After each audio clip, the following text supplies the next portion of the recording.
Today we're going to be opening our pool. First thing you want to do is get most of the debris off the top of the cover. In the meantime, I'm going to start putting in the drain plugs that were stored over the winter. Usually they keep them in the pump right here. First the valve handle here. Just take the cap off. This will only go one way because it's keyed differently. So you just need to find which way right there.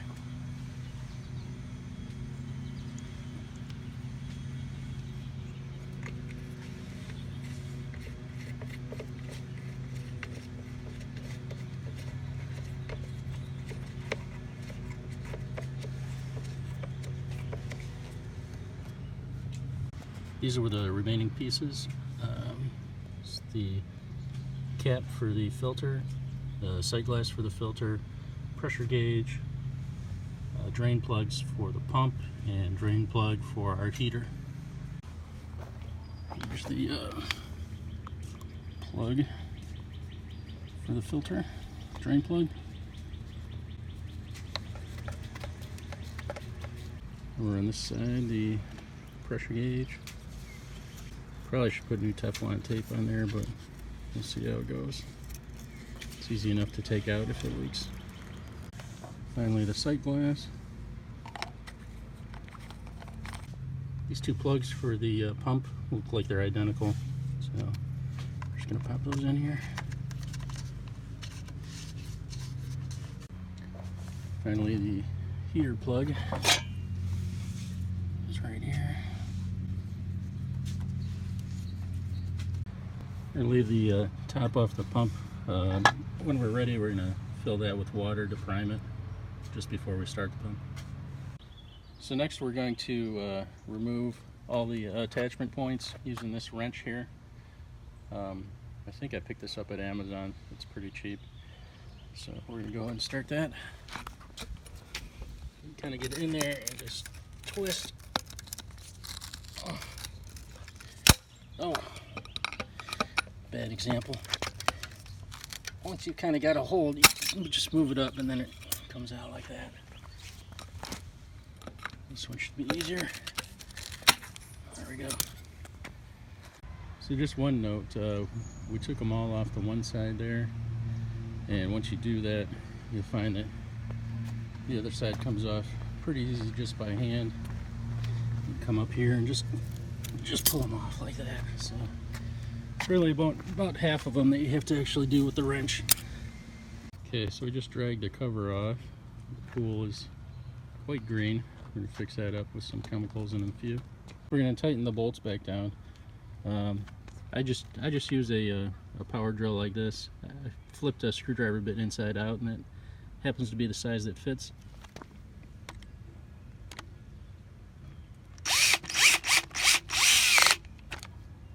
That's it. There's only about 30 of these around the pool. Now occasionally you're going to run into some that are stuck. They won't tighten down. So really just get a pair of channel locks like this. And this one isn't. There we go. Just takes a little brute force. Okay, we've got the cover all folded up. We're gonna next pull the plugs on the jet inlets. We've got two of them here, one there and one down there. Then there's also a plug in our skimmer.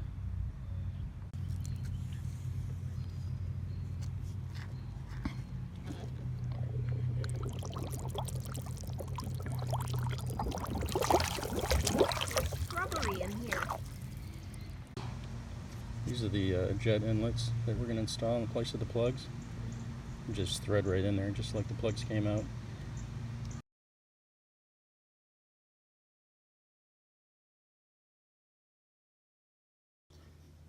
Okay, this is the seal on the pump housing. You're going to want to clean it off as best you can, and also if you have some silicone grease, just apply that to the edge all the way around. It helps form a better seal around the pump. They call it silicone grease. probably pull this out too, that might make it a little easier.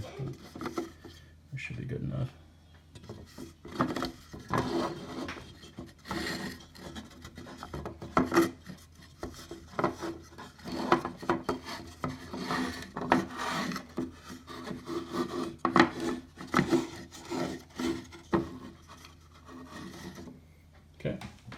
Okay, so we're going to start priming the pump.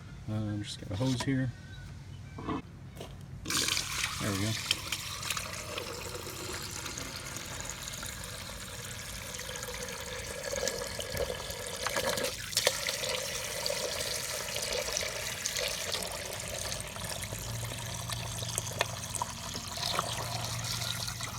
You can also send some through the line here.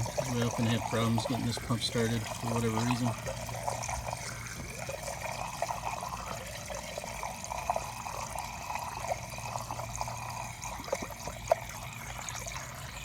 Alright, that should be good.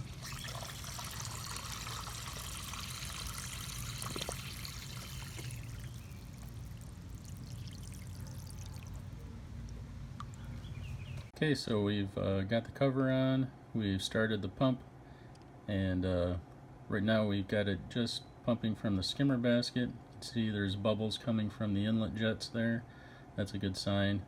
Again, it's set with the valve open to the skimmer only, and then later we'll switch to both the skimmer and the bottom drain with the valve right in the middle. Water's flowing into the basket. We're on recirculate here. That's how we normally start our pump, and then once it's working okay, we'll switch over to filter like it is here.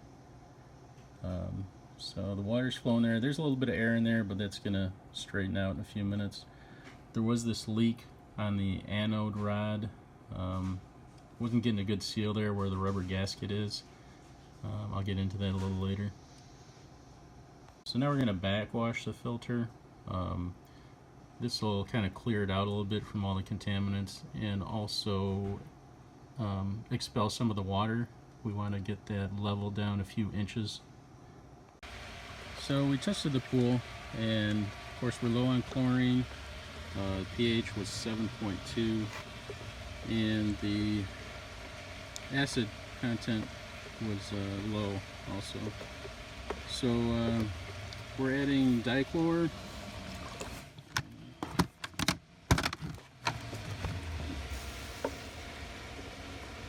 Or as they call it, chlorinating granules.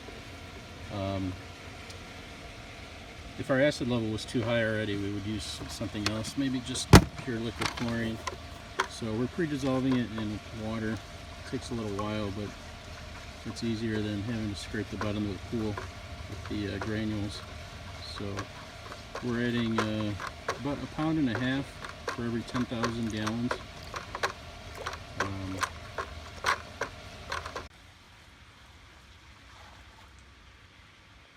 So it's looking pretty good. It's been running, I guess, about 2 days now. We did add some clarifier that helps to clear up the cloudy water. Other than that, just shock. Did a test, everything's looking pretty good in terms of calcium, acid, pH, and all that. You may have to add some to get the correct desired chemistry. Let's check the chlorinator here. And make sure you don't have a lot of buildup on your plates there. We might need to do a cleaning there. I'm going to flip the switch on here.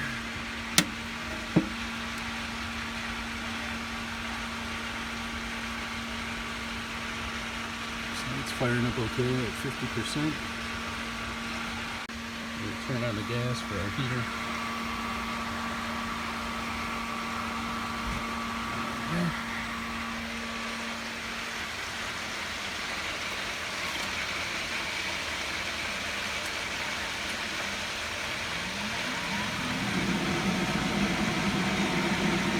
We have a long way to go. Starting at 61. So like I mentioned earlier, we had a leak on this anode rod. what I did, I took that rubber gasket and I flipped it upside down and retightened it, and the leak went away. So good news. That's about it. Hope you enjoyed it. If you have any questions, leave a comment and we'll try to answer it. Otherwise, I hope you enjoy your summer. Thanks.